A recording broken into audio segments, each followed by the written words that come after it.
Hay tradiciones antiguas que parecen guardar mapas secretos de la realidad, ¿no es cierto? Sí, totalmente. Es como si ofrecieran una lente distinta para mirar nuestra propia existencia, nuestra vida. Exacto. Hoy, bueno, nos vamos a adentrar en una de esas tradiciones, una que a menudo se percibe como compleja, quizá, y hasta misteriosa, la Cábala. Un tema fascinante, sin duda. Para esta exploración nos estamos basando en material de una conversación muy potente con Raúl Durán, y lo interesante es cómo él llegó a este estudio. Eso es clave. Sí, porque no fue por mera curiosidad intelectual, ¿sabes? Sino a raíz de una experiencia límite, una enfermedad grave que lo puso cara a cara con preguntas fundamentales sobre la vida, el sentido de todo. Experiencias que transforman la perspectiva. Exacto. Y eso le dio una mirada muy, muy particular. Así que nuestra intención hoy es examinar algunas ideas centrales que surgen de esa charla. Ideas potentes. Ideas que proponen, bueno, una forma diferente de entender quiénes somos, qué hacemos aquí y cómo funciona este entramado que llamamos realidad. Ok, empecemos a analizar esto. Me parece un excelente punto de partida. Y creo que lo primero es aclarar el enfoque que se presenta en la fuente. Porque, aunque históricamente la Cábala está muy vinculada al judaísmo... Claro, es lo primero que uno piensa. Sí, pero aquí se aborda más como un sistema, casi como una, digamos, tecnología de la conciencia, para comprender la estructura profunda de la existencia. Ajá. Y nuestra relación con la fuente creadora, llámese Dios, inteligencia universal o como cada quien resuene más.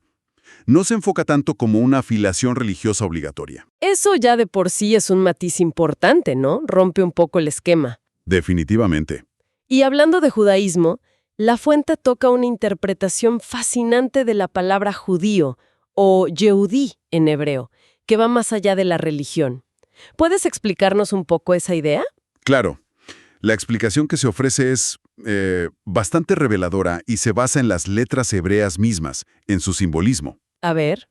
Se dice que la palabra Yehudí contiene las letras del nombre divino, Yod, He, Eva, He, el famoso tetragramatón. YW, sí. Pero intercalando una letra adicional, la Dalet, justo en medio. Y simbólicamente la Dalet representa una puerta. Una puerta. Exacto. Por lo tanto, desde esta perspectiva cabalística, un Yehudí no sería solamente alguien que pertenece a una religión específica, Ajá. sino cualquier persona cuya vida, cuyas acciones, sirvan como una puerta para que la conciencia divina o la presencia divina se manifieste en el mundo. Es como una función, más que una etiqueta fija. Una puerta a Dios. O sea que es algo que se vive, no algo con lo que naces necesariamente. Exactamente. Implica que es una cualidad que se puede cultivar, que se puede desarrollar, independientemente del origen o la creencia formal que uno tenga. Entiendo. Y la fuente insiste mucho en eso. No se necesita una creencia dogmática en un Dios específico para explorar estos conceptos. Lo esencial es la experiencia directa, La vivencia personal. la autoobservación, y ver si estas ideas resuenan con la propia verdad interior de cada uno. Se habla de la inteligencia creadora como el origen de todo, claro, pero se valora más la búsqueda personal que la fe impuesta. De hecho, se menciona algo curioso, como al pasar, la sugerencia de leer El Quijote. El Quijote. ¿Qué tiene que ver? Bueno, no solo como una novela genial, sino como un posible tratado cabalístico velado sobre la evolución del alma, donde los cambios de nombre del personaje, por ejemplo, podrían simbolizar distintas etapas de conciencia. ¿Algo para reflexionar? Vaya, eso sí que es inesperado. Bien, eso establece un marco muy interesante. Ahora entremos en uno de los conceptos que a menudo resulta más desconcertante o llamativo cuando se habla de estas tradiciones. La naturaleza de la realidad. Justo eso. La fuente sugiere que lo que percibimos como tan sólido y real podría ser, bueno, algo distinto. Sí, aquí es donde la fuente introduce una idea potente, ¿eh? La posibilidad de que nuestra existencia cotidiana sea una especie de construcción muy sofisticada. Construcción. Sí, como una simulación o un entorno virtual diseñado con un propósito muy específico. Se usa la metáfora de vivir dentro de un sueño muy lúcido, o incluso un sueño dentro de otro sueño. Suena a ciencia ficción casi. Bueno, no necesariamente en un sentido literal de computadoras y cables, ¿sabes? Sino más bien como un nivel de realidad creado para la experiencia y sobre todo para el aprendizaje del alma. Vale, la idea de una simulación o un sueño es intrigante, pero puede sonar un poco abstracta, ¿no? ¿Cómo lo aterriza la fuente para que sea más comprensible o útil en la práctica? Aquí es donde entra una analogía clave que se menciona y que ayuda mucho a entenderlo. La vida como un escape room. Un escape room. Me gusta esa analogía. Sí. Imagina que antes de entrar a esta sala que es la vida, tú mismo como alma, pactaste ciertos objetivos, ciertos enigmas que querías resolver sí o sí. Ajá. Esa es tu misión personal, lo que en Cábala se llama el tikkun.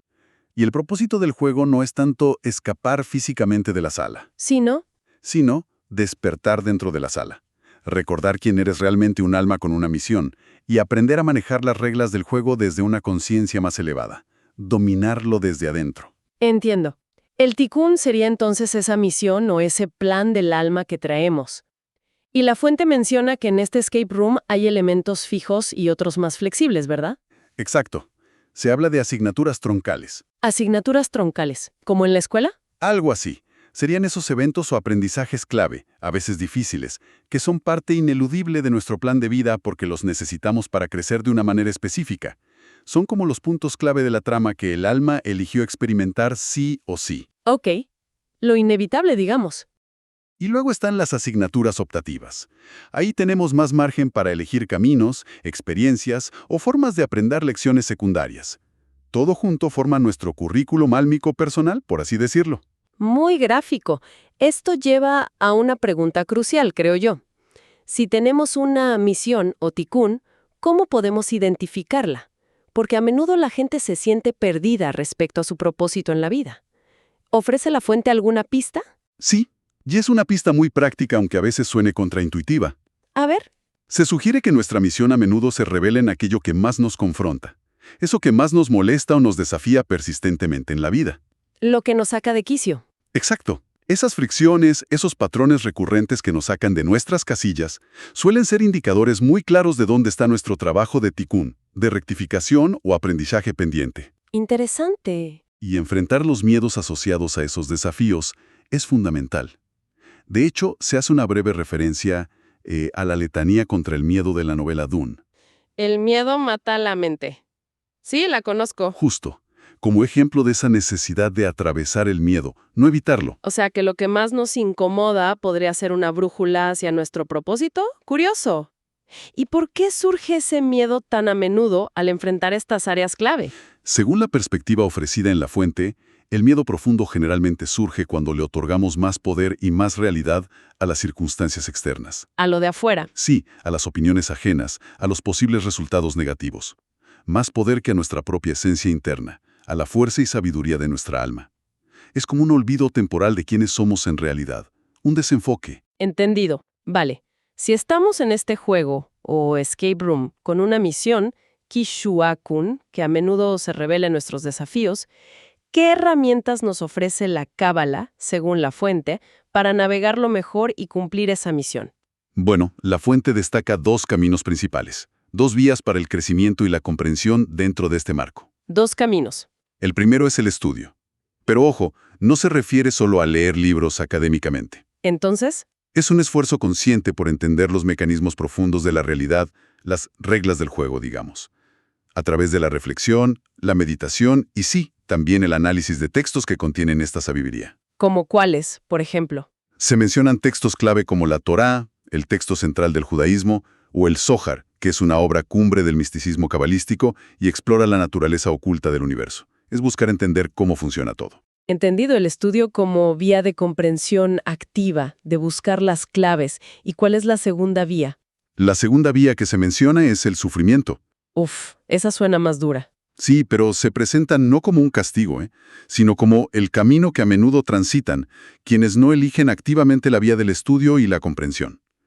Es como la opción por defecto si no buscas entender. Ya. El sufrimiento, las dificultades no comprendidas, nos fuerzan a detenernos, a cuestionarnos, a buscar respuestas más profundas sobre por qué nos suceden ciertas cosas. Te obligan a mirar. Exacto. Y la clave aquí, se subraya, es la calidad de las preguntas que nos hacemos en medio de la dificultad. Hacer preguntas poderosas es crucial. Preguntas poderosas.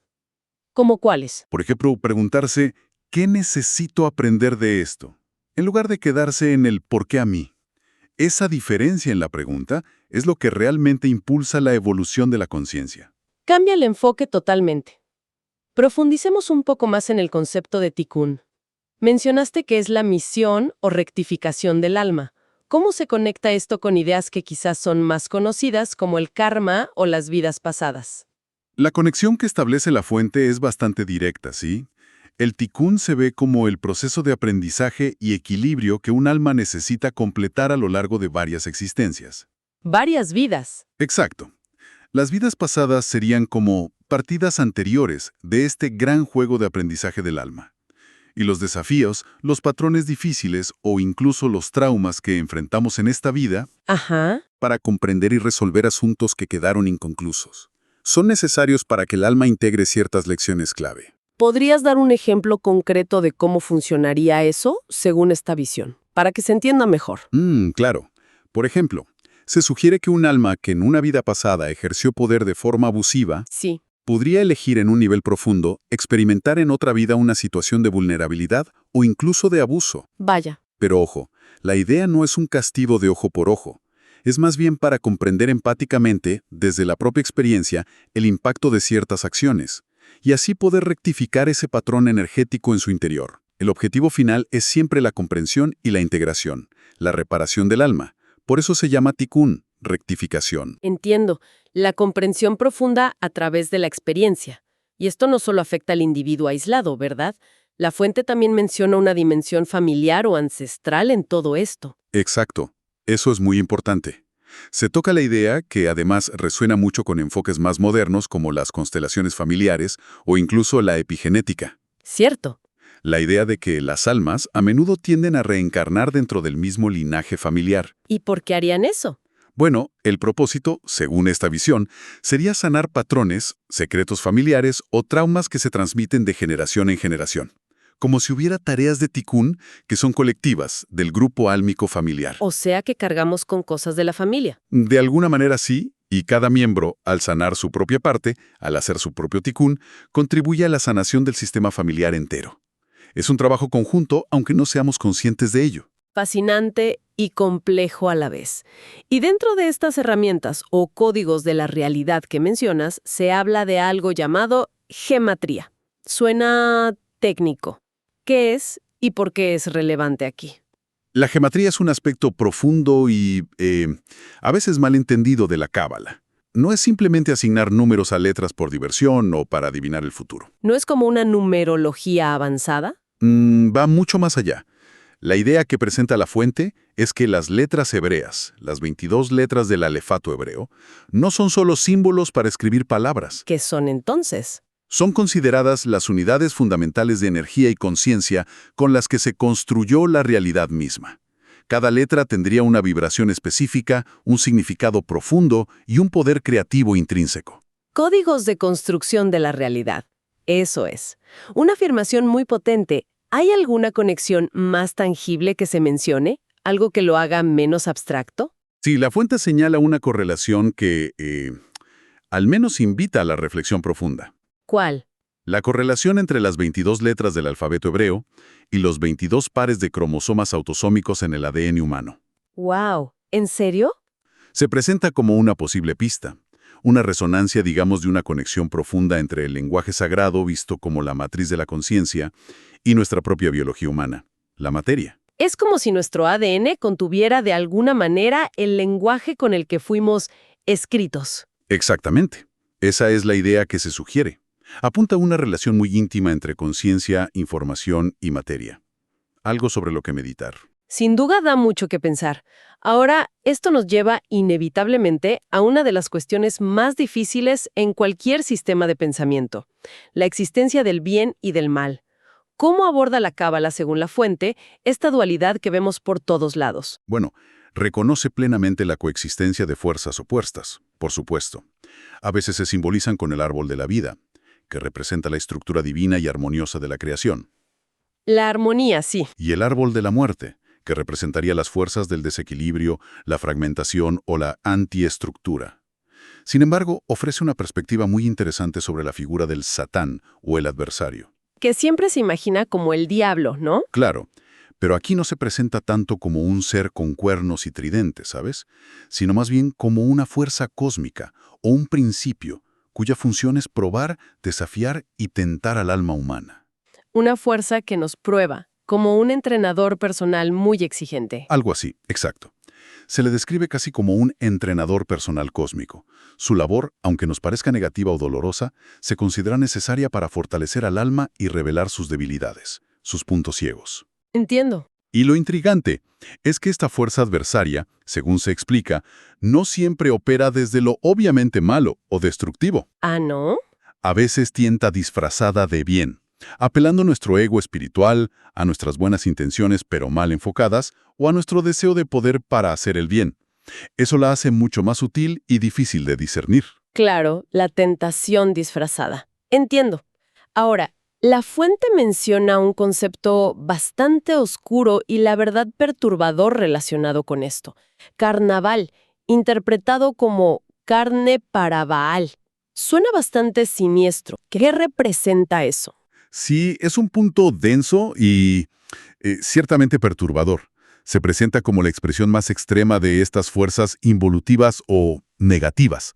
La interpretación ofrecida es que carnaval, entendido como carne para Baal, ¿Sí? alude a pactos o momentos específicos, donde ciertas entidades, quizás de otras dimensiones o niveles vibratorios muy bajos, tendrían una especie de permiso temporal para interactuar más directamente en nuestra realidad. Entidades interactuando. ¿Y para qué? Su objetivo, según esta visión, sería alimentarse de la energía humana más densa y negativa, la energía generada a través de actos de extrema crueldad, de sufrimiento masivo o incluso a través de rituales oscuros específicos. Alimentarse de energía negativa. ¿Con qué propósito harían eso? El propósito último, según esta perspectiva tan particular, sería intentar bajar la vibración colectiva del planeta, crear caos, miedo, división, actuando como un contrapeso al despertar espiritual y al aumento de conciencia que también está ocurriendo en la humanidad. Una lucha energética a gran escala, entonces. Así se plantea.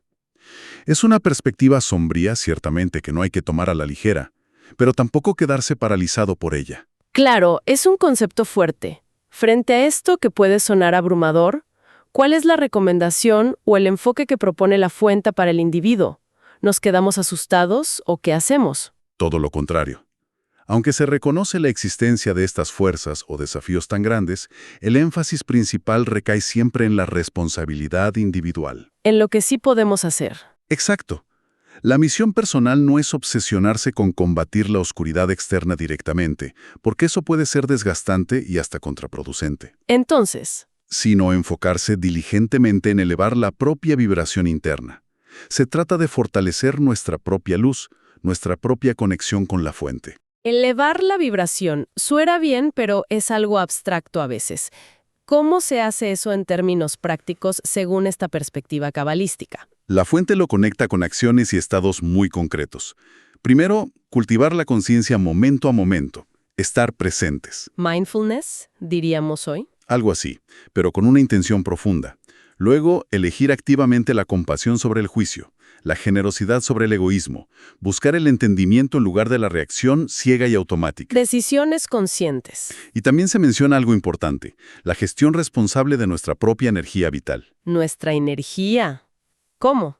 Por ejemplo, se toca brevemente la idea cabalística de que la energía sexual, particularmente el semen masculino, contiene semillas de creación muy potentes, Ajá. y se subraya la importancia de no desperdiciarla ni usarla de forma puramente instintiva o hedonista, sino con conciencia y propósito elevado, ya sea para la procreación consciente o para la transmutación energética interna, para el propio desarrollo espiritual.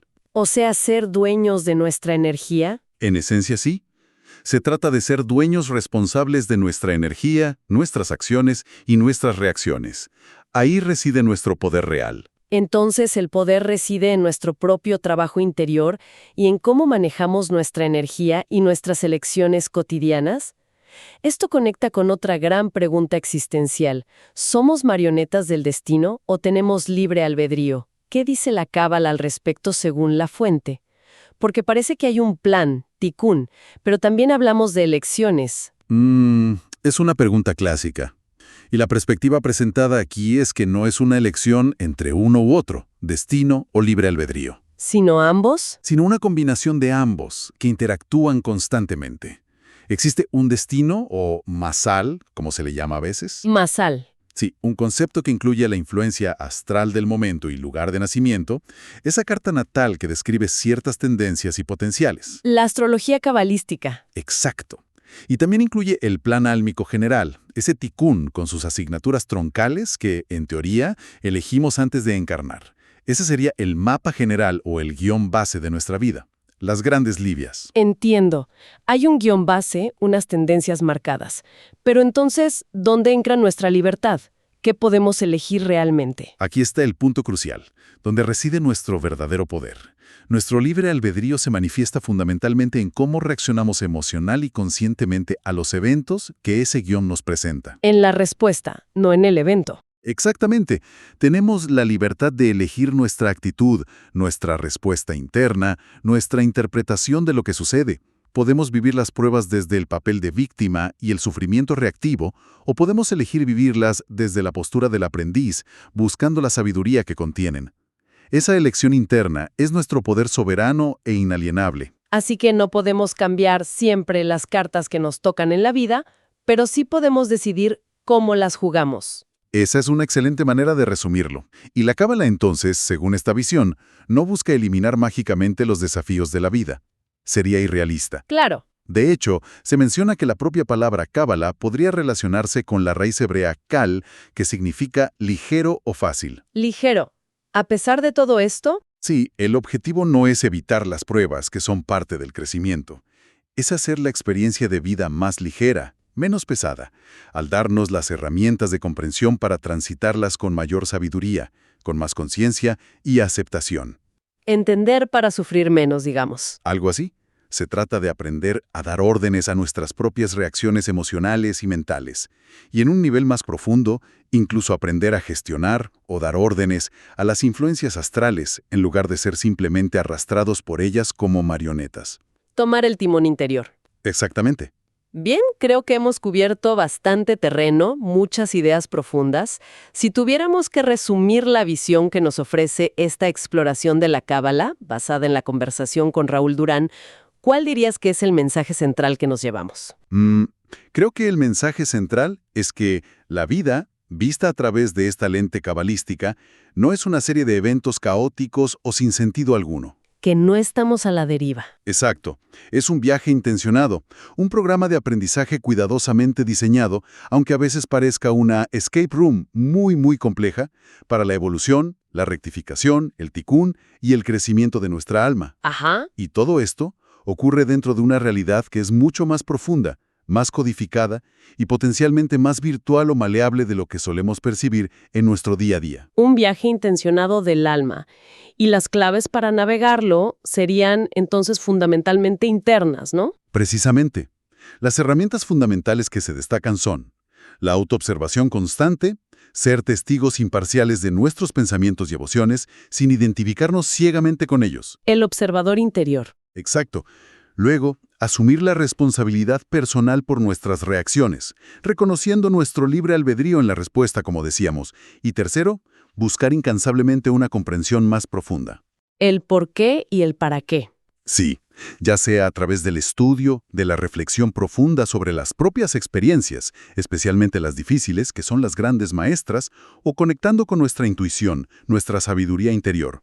Se trata de pasar de ser efectos pasivos de la realidad a ser causas conscientes dentro de ella. Dejar de ser hoja llevada por el viento. Una buena imagen, sí. Y esto nos deja con una reflexión final, una idea poderosa que se desprende de la fuente para que cada quien la considere, le dé vueltas. Pensemos en esto. ¿Y si los mayores desafíos que enfrentamos en la vida, esas asignaturas troncales de nuestro tikkun, que a veces nos parecen tan injustas o dolorosas, y si no fueran en realidad obstáculos desafortunados ni castigos divinos? ¿Y si fueran, en cambio, herramientas precisas, diseñadas a medida, casi quirúrgicamente, para la evolución específica de nuestra alma? Herramientas elegidas. Herramientas que en un nivel profundo, que quizá hemos olvidado, nosotros mismos solicitamos antes de entrar a este juego de la vida, precisamente para poder crecer, para aprender las lecciones necesarias y, como dice la fuente, para hacer méritos para nuestra propia alma. ¿Qué tal si fue así?